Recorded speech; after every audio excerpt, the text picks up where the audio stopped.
شروع اللہ کے نام سے جو بڑا مہربان نہایت رحم والا ہے۔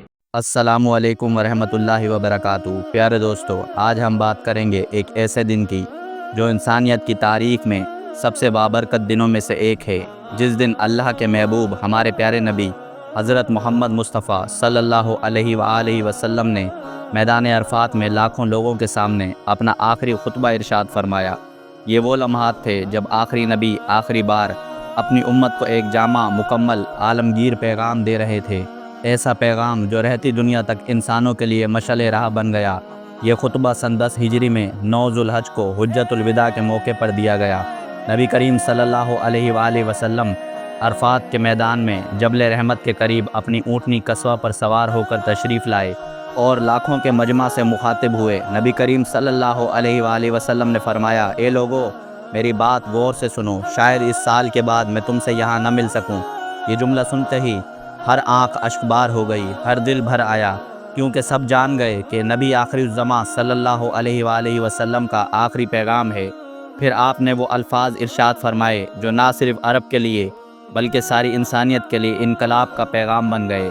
آپ صلی اللہ علیہ وآلہ وسلم نے فرمایا، تمہارے خون، تمہارے مال اور تمہاری عزتیں ایک دوسرے پر اسی طرح حرام ہیں جیسے آج کا دن، یہ مہینہ اور یہ شہر حرمت والے ہیں۔ یہ اسلام کی عدل اور امن کی بنیاد ہے۔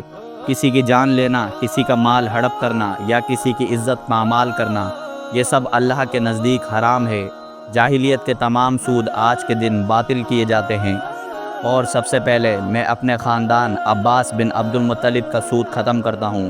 یعنی معاشرے کو سود جیسے ظلم سے پاک کرنا نبی کا مقصد تھا۔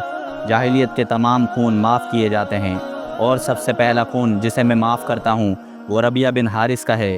یعنی بدلے، دشمنی اور قبائلی خون خرابے کا دروازہ بند کیا گیا۔ عورتوں کے ساتھ بھلائی کرو، وہ اللہ کی امانت ہیں، تمہارے ان پر حقوق ہیں اور ان کے بھی تم پر حقوق ہیں۔ یعنی معاشرے کی بنیاد خاندان، عدل و احترام پر قائم کی گئی، نہ کسی عربی کو اجمی پر، نہ کسی اجمی کو عربی پر، نہ گورے کو کالے پر، نہ کالے کو گورے پر کوئی فضیلت حاصل ہے۔ فضیلت صرف تقویٰ کی بنیاد پر ہے۔ یہ اعلان انسانیت کی تاریخ کا سب سے بڑا اعلان مساوات تھا۔ میں تمہارے درمیان 2 چیزیں چھوڑے جا رہا ہوں، اگر تم نے انہیں مضبوطی سے تھامے رکھا تو کبھی گمراہ نہ ہوگے۔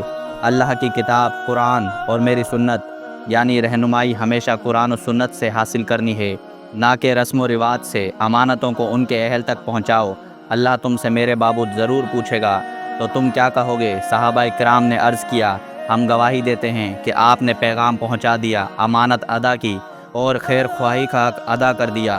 تب نبی کریم صلی اللہ علیہ وآلہ وسلم نے اپنی انگلی آسمان کی طرف بلند کی، پھر مجمع کی طرف کی اور 3 مرتبہ فرمایا، اے اللہ تو گواہ رہے، اے اللہ تو گواہ رہے، اے اللہ تو گواہ رہے۔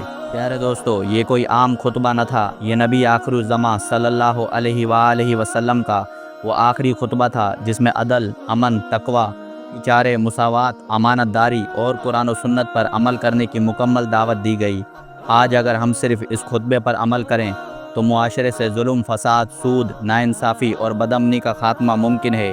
اگر آپ کو یہ ویڈیو پسند آئی ہو تو اسے لائک کریں، اپنے دوستوں سے شیئر کریں اور ہمارے چینل کو سبسکرائب ضرور کریں تاکہ ایسے ہی ایمان افروز پیغامات آپ تک ضرور پہنچیں۔